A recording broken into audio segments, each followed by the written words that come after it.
আসসালামু আলাইকুম ভিউয়ার্স, কি অবস্থা সবার? ইন্ডিয়া ট্যুরিস্ট ভিসা আবেদনের গুরুত্বপূর্ণ একটা বিষয় নিয়ে আপনাদের সামনে চলে আসছি।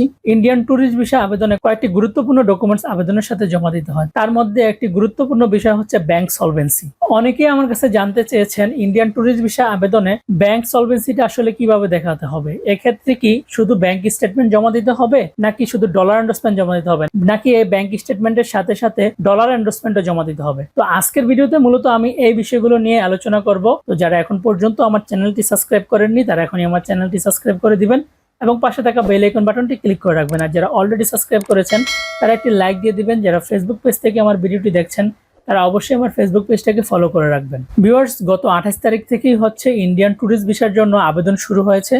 তো এই ইন্ডিয়ান ট্যুরিস্ট ভিসা আবেদনের ক্ষেত্রে অনেকগুলো গুরুত্বপূর্ণ ডকুমেন্টস হচ্ছে আবেদনের সাথে ইন্ডিয়ান হাই কমিশনে জমা দিতে হয়। তার মধ্যে একটা গুরুত্বপূর্ণ বিষয় হচ্ছে ব্যাংক সলভেন্সি। তো এই ব্যাংক সলভেন্সি জিনিসটা কি সেটা আগে আমরা জানি। ব্যাংক সলভেন্সি জিনিসটা হচ্ছে আপনি যে ইন্ডিয়াতে ঘুরতে যাবেন সেজন্য আসলে আপনি সলভেন্ট কিনা, বা আপনি ইন্ডিয়াতে গিয়ে ঘুরতে গিয়ে সেখানে যে টাকা খরচ করবেন সেই টাকা কি আপনার কাছে আছে কিনা। তো ইন্ডিয়ান ট্যুরিস্ট ভিসা আবেদনের ক্ষেত্রে সেই প্রমাণ দেখানোটাই হচ্ছে মূলত ব্যাংক সলভেন্সি। তো এখন ব্যাংক সলভেন্সি কয়েকটি পদ্ধতিতে হচ্ছে ইন্ডিয়ান ট্যুরিস্ট ভিসার ক্ষেত্রে আপনারা জমা দিতে পারেন। তার মধ্যে হচ্ছে প্রথম যে জিনিস আমরা ম্যাক্সিমামই করি সেটা হচ্ছে ব্যাংক স্টেটমেন্ট জমা দিয়ে থাকি। তো ইন্ডিয়ান ট্যুরিস্ট ভিসার ক্ষেত্রে হচ্ছে ব্যাংক স্টেটমেন্ট সর্বনিম্ন 6 মাসের দেখাতে হয় এবং এর মধ্যে হচ্ছে অন্তত $150 সমপরিমাণ যে বাংলাদেশি টাকা, সেই টাকা হচ্ছে আপনার ব্যাংক অ্যাকাউন্টে সর্বশেষ ব্যালেন্স হিসেবে থাকতে হবে এবং সেই ব্যাংক স্টেটমেন্টে গত 6 মাসে হচ্ছে আপনার অ্যাকাউন্টে লেনদেন থাকতে হবে। এখন এই ব্যাংক স্টেটমেন্টের ক্ষেত্রে একটা জিনিস, সেটা হচ্ছে আপনি মনে করেন আপনার আবেদনের ক্ষেত্রে যেই আয় দেখালেন সেই আয় আপনার অনেক বেশি, কিন্তু আপনার ব্যাংকের লেনদেন হচ্ছে খুব কম। মানে আপনার আয় অনুপাতে আপনার ব্যাংকে যে লেনদেন আপনি দেখাবেন তা হচ্ছে আপনার আয়ের সাথে সামঞ্জস্য না, তাহলে কিন্তু সেই স্টেটমেন্ট দিয়ে আপনার ভিসা আবেদন রিজেক্ট হওয়ার সম্ভাবনা থাকে। তারপরে আরো একটা বিষয় হচ্ছে আপনার ব্যাংক স্টেটমেন্টে মনে করেন আপনি 15 লক্ষ টাকা দেখালেন, কিন্তু আপনার এই অ্যাকাউন্টে যেই লেনদেন আপনি দেখিয়েছেন সেই লেনদেনের সাথে আপনার আয়ের কোনো সামঞ্জস্য নাই, আপনার আয় অনেক কম, তাহলেও কিন্তু আপনার এই স্টেটমেন্ট দিয়ে আপনার আবেদন রিজেক্ট হওয়ার সম্ভাবনা থাকে। তো মূল কথা হচ্ছে আপনি যে ব্যাংক স্টেটমেন্ট দেখাবেন সেই ব্যাংক স্টেটমেন্টের গত 6 মাসের লেনদেন এবং আপনি যে আয় দেখাবেন সেই আয়ের সাথে এই লেনদেনের একটি সামঞ্জস্য থাকতে হবে। আশা করি বিষয়টা আপনাদেরকে বুঝাতে পেরেছি। তো এবার আসি ডলার এন্ডোর্সমেন্টের ব্যাপারে। তো অনেকেই হচ্ছে জানতে চান যে আমি যদি ব্যাংক স্টেটমেন্ট জমা না দেই কিন্তু আমি যদি ডলার এন্ডোর্সমেন্ট জমা দেই তাহলে কি হবে কিনা। তো এক্ষেত্রে হচ্ছে আপনি ব্যাংক স্টেটমেন্ট জমা না দিয়ে আপনি ডলার এন্ডোর্সমেন্টও জমা দিতে পারবেন। তো ডলার এন্ডোর্সমেন্টের ক্ষেত্রে আপনি যে কোনো মানি এক্সচেঞ্জ থেকে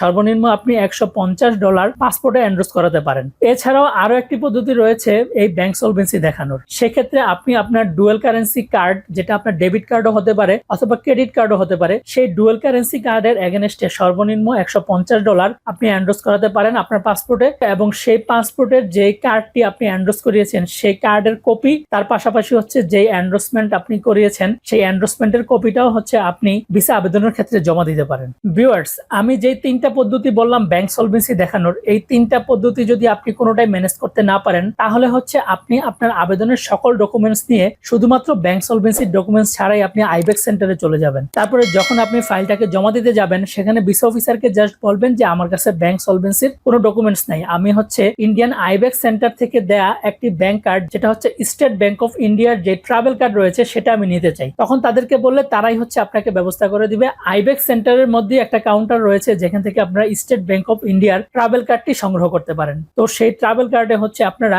$150 বা তার বেশি ডলার হচ্ছে আপনার পাসপোর্টে এন্ডোর্স করে সেই এন্ডোর্সমেন্ট কপি এবং সেই ট্রাভেল কার্ডের কপি হচ্ছে আপনারা জমা দিয়ে আবেদনে ব্যাংক সলভেন্সি হিসেবেও আপনারা দেখাতে পারেন। এখন অনেকেই হচ্ছে জানতে চান যে আমি যদি শুধু ব্যাংক স্টেটমেন্ট জমা দেই তাহলে কি আমার ডলার এন্ডোর্সমেন্টও সাথে জমা দিতে হবে? তো এর উত্তর হলো না। আপনি যদি ব্যাংক স্টেটমেন্ট জমা দেন তাহলে হচ্ছে আপনার কোনো আলাদাভাবে ডলার এন্ডোর্সমেন্ট বা কার্ড এন্ডোর্সমেন্ট দেখাতে হবে না। আমি আজকে আপনাদেরকে ব্যাংক সলভেন্সি দেখানোর যে 4টা পদ্ধতির কথা উল্লেখ করলাম এর মধ্যে যে কোনো একটা ডকুমেন্টস হচ্ছে আপনি আবেদনের সাথে জমা দিলেই হবে। তো ভিউয়ার্স, আশা করি ব্যাংক সলভেন্সি নিয়ে আপনারা বিষয়টা ক্লিয়ার হয়েছেন। তো আজকের ভিডিওটা মূলত এই পর্যন্তই। ইন্ডিয়ান ট্যুরিস্ট ভিসা নিয়ে যদি আপনারা কোনো কিছু জানতে চান তাহলে অবশ্যই আমার এই ভিডিওর কমেন্ট বক্সে কমেন্ট করে রাখতে পারেন, তাহলে আমি সেই বিষয়গুলো নিয়ে ভিডিও বানানোর চেষ্টা করব। তো ভিউয়ার্স, যারা এখন পর্যন্ত আমার চ্যানেলটি সাবস্ক্রাইব করেননি তারা এখনই আমার চ্যানেলটি সাবস্ক্রাইব করে দিবেন এবং পাশে থাকা বেল আইকন বাটনটি ক্লিক করে রাখবেন। আর যারা অলরেডি সাবস্ক্রাইব করেছেন তারা একটি লাইক দিয়ে দিবেন। তো ভিউয়ার্স, আজকে এই পর্যন্তই। দেখা হবে পরবর্তীতে অন্য কোনো নতুন ভিডিওতে। আসসালামু আলাইকুম।